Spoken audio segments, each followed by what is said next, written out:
Já, fundarstjóri, ágætu tilheyrendur.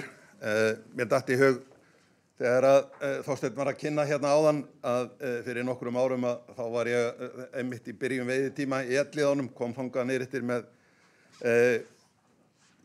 veiðibók og hreisturpoka og til Magga veiðivarða sem þá var nú þar gæslumaður.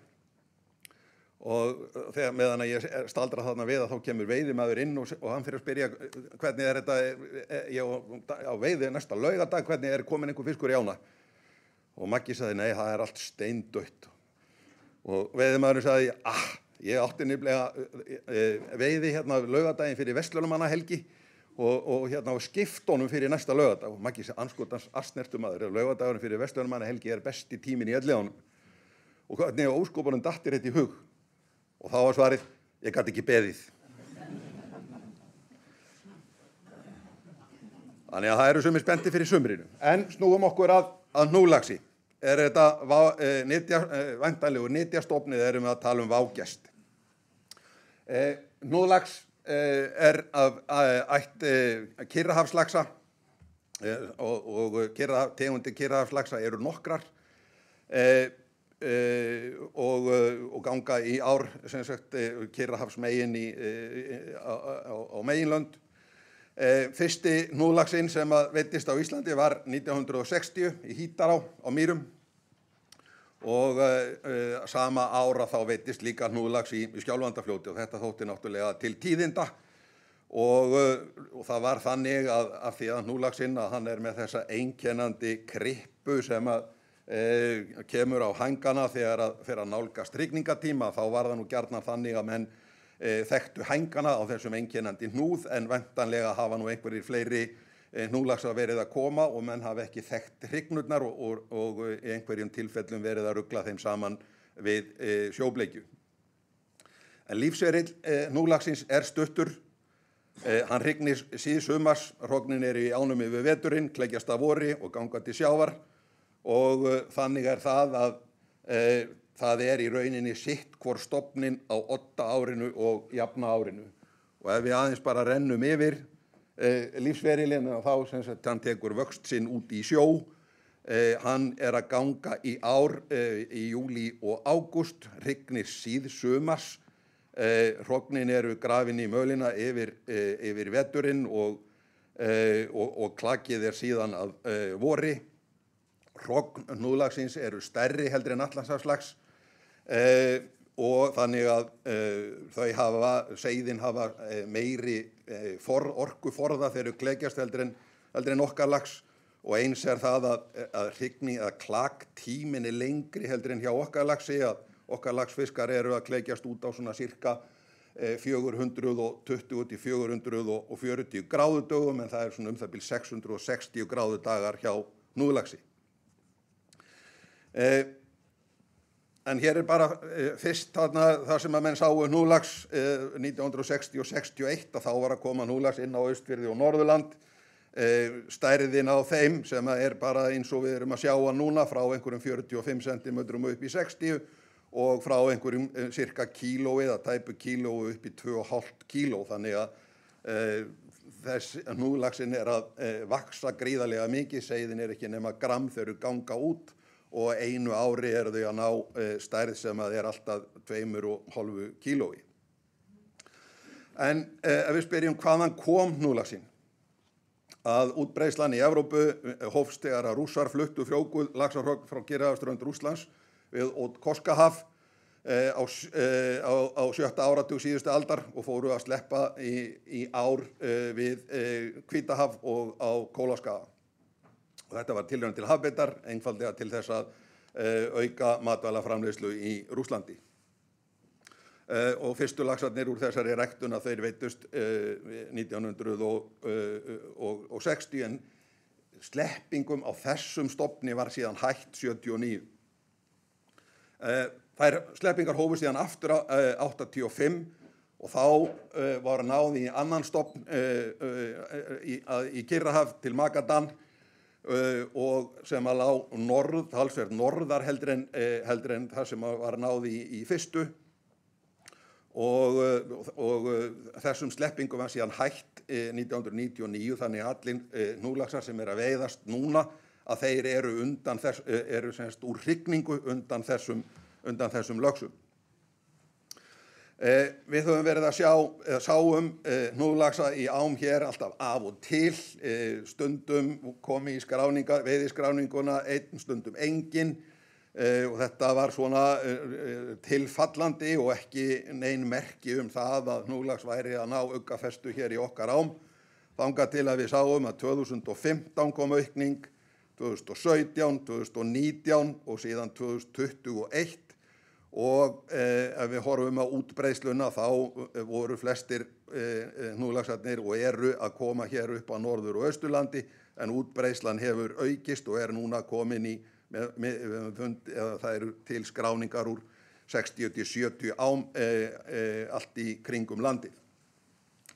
Í Noregi hefur þróunin verið þannig að hnúðlaxinum hefur fjölgað, byrjaði að fjölga nyrst í Noregi, semst kemur frá ofan úr Barentshafi og dreifir sér síðan niður eftir norsku ströndinni, og það hefa líka verið að veiðast hnúðlaxar á beitarsvæðum hér í Norska hafinu, og það vill svo til að þær rannsóknir sem að þar hafa verið gerðar sýna að hnúðlaxinn að mestu leyti í sömu vist og að nýta sömu fæðudýr eins og okkar lax, þannig að það stór spurning hvernig stendur á því okkar laxi gengur ekki vel núna, meðan að hnúðlaxinum virðist fjölga sem aldrei fyrr.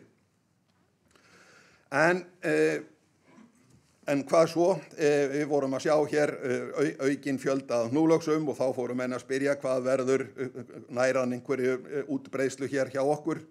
Við fórum að sjá 2017 úthringdar hrygnur eins og í sogi og hrygnandi hrygnur líka.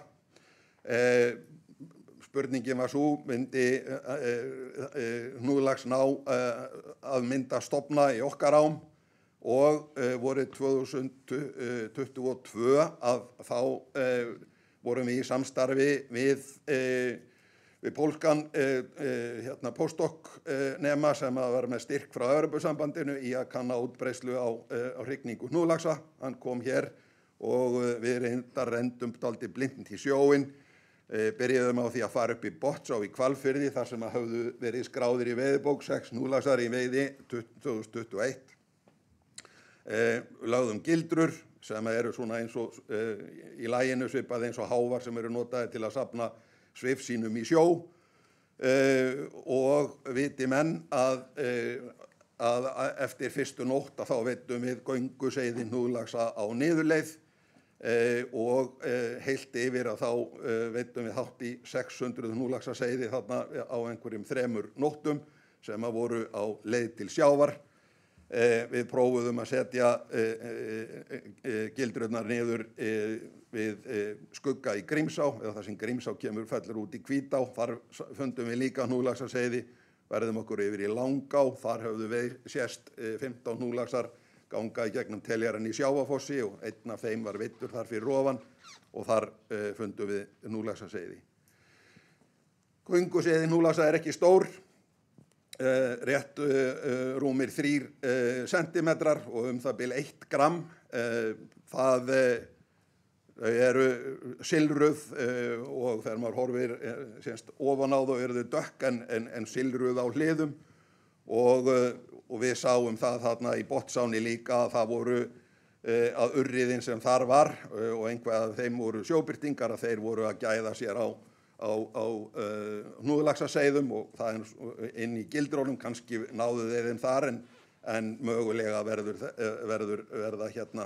verður hnúðlax fæða fyrir sjóbirting. En hver verða áhrifin á vistkerfi ám? Það eitthvað sem við ekki vitum.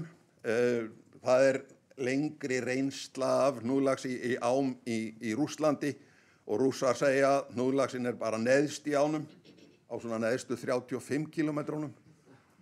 Við höfum ekki margar svoleiðis ár, en það hnúðlaxar hafa reyndar fundist miklu ofar, eða geta gengið ofar í ár, en þeir í rauninni kannski þurfa þess ekki, af því að fljótlega eftir að eftir að þeir semst hrognin klekjast út að þá ganga þeir til sjávar og eftir því sem að gangan er lengri eru líkur til þess að afföllin verði meiri. En í Noregi að þar hefur þróunin verið þannig að þeir urðu varir við einhverja tæplega 7.000 núlaxa hérna 2017, 20.000 2019, 200.000 2021 og svo búast þeir við svona 1.000.000 núlaxum núna í ár. Þetta er veldisvöxtur, þetta er svona eins og allir hafa lært í tengslum við hérna við kórónuveiru faraldurinn, hvað veldisvöxtur í rauninni þýðir. Norðmenn hafa verið að reyna að stemma stigu við fjölgun núlaxa, þeir hafa verið að beita ýmsum aðferðum, verið að draga fyrir til þess að reyna að veiða upp núlaxa, beita ýmsum aðferðum með regnköfun, smala þeim saman og veiða með ýmsum aðferðum. Þeir hafa líka verið að beita öðrum aðferðum og við fengum kynningu núna í vetur frá fyrirtækinu Huawei sem að ýmsir hafa heyrt og kannast við, en þeir í samstarfi við norska sérfræðinga hafa verið að þróa aðferðir til að loka ám og í rauninni flokka frá og veiða núðlaxa.